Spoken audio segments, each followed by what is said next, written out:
Hello friends, अस्सलाम वालेकुम, welcome to my channel. दोस्तों 26 मई 1883 को जर्मनी के टाउन मिल्हम रीमलाइन में एक बच्चा पैदा हुआ था। उसका नाम पीटर कर्टिन था। पीटर की फैमिली बेहद गरीब थी। ये 13 बहन भाई थे और पीटर सबसे बड़ा था। ये टोटल 15 लोग सिर्फ एक कमरे में रहते थे। पीटर का बाप अपने बीवी बच्चों पर बहुत जुल्म करता था, इसीलिए पीटर का बचपन बहुत परेशानी में गुजरा। अपने घर के खराब माहौल का असर इसके दिमाग पर पड़ चुका था। दोस्तों सिर्फ 5 साल की उम्र में पीटर जानवरों को टर्चर करना शुरू हो गया। ये बिल्लियों और कुत्तों को बहुत बेरहमी से मार दिया करता था। दोस्तों पीटर जब 9 साल का हुआ तो उसने एक ऐसा जुर्म किया जिसको सोचकर ही इंसान के रोंगटे खड़े हो जाएंगे। पीटर ने अपने एक क्लास फेलो को दरिया में धक्का दे दिया। इसका एक और दोस्त इस लड़के को बचाने के लिए गया तो पीटर ने इसका सर भी पानी में डुबोकर इन दोनों लड़कों को मार डाला। यानी सिर्फ 9 साल की उम्र में ये आदमी 2 कत्ल कर चुका था, लेकिन किसी का शक 9 साला पीटर पर नहीं गया। दोस्तों वक्त गुजरता गया। पीटर अब 14 साल का हो चुका था। स्कूल छोड़कर एक दुकान में नौकरी शुरू कर ली, लेकिन इसका दिमाग सिर्फ और सिर्फ गलत कामों की तरफ ही था। पीटर ने इस दुकान से पैसे चोरी किए और ये अपने घर से भाग गया। पीटर भागकर जर्मनी के एक शहर काबुलनस में पहुंच गया। ये आदमी इस शहर में चोरियां करना शुरू हो गया, लेकिन बहुत जल्द इसको पुलिस ने पकड़ लिया और पीटर को 1 महीने के लिए जेल भेज दिया गया। जेल से रहा होने के बाद भी ये कई दफा जेल जाता रहा।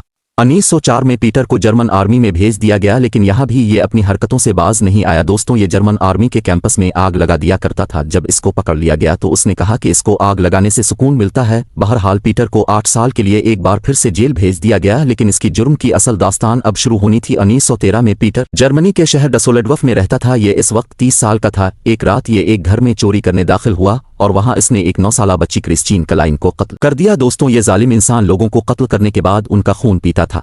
कुछ महीनों के बाद इसने इसी तरह से एक और 17 साला लड़की को कत्ल किया। जर्मन पुलिस परेशान थी कि डिसल्डोर्फ नामी इस शहर में क्या हो रहा है। इसका अगला शिकार एक बूढ़ी औरत थी। ये औरत एक पार्क से गुजर रही थी जब पीटर ने इस पर हमला कर दिया। इस दफा भी उसने इस औरत को कत्ल करके इसका खून पिया। दोस्तों पीटर किसी की उम्र या जेंडर नहीं देखता था। उसने एक 45 साला मैकेनिक को भी कत्ल किया था। उसने इस पर 29 दफा छुरियों का वार किया। जब वहां पुलिस पहुंचती थी पीटर वापस इसी जगह पहुंच जाता था ताकि देख सके कि पुलिस कैसी इन्वेस्टिगेशन कर रही है। दूसरी तरफ पुलिस समझ चुकी थी कि डसलेडोर्फ में ये सारे कत्ल एक ही आदमी कर रहा है। इस शहर में बेहद खौफ फैल चुका था। पीटर लोगों पर मुख्तलिफ औजारों से हमला करता था, छेवड़ी, कुल्हाड़ी, यहाँ तक कि कैंची से भी ये आदमी मुकम्मल तौर पर अपना दिमाग खो बैठा था। दोस्तों जर्मनी में पीटर वेम्पायर ऑफ डसलेडॉर्फ के नाम से मशहूर हो गया, क्योंकि ये लोगों को मारकर उनका खून पी जाया करता था। लेकिन कोई नहीं जानता था कि पीटर ही वो हैवान नुमा इंसान है जो ये कत्ल कर रहा है। ये 1929 की बात है जब जर्मन पुलिस को लोगों की तरफ से हजारों लेटर्स मिलना शुरू हो गए जिनमें लोग दावा करते थे कि उन्होंने पीटर को देखा है। पुलिस ने 9000 लोगों के इंटरव्यू भी किए। ये केस जर्मनी में बहुत ज्यादा मशहूर हो गया था। दोस्तों पीटर अरेस्ट कैसे हुआ ये भी इंतहाई अजीब कहानी है। दरअसल पीटर को लगता था कि पुलिस इसको कभी भी पकड़ सकती है।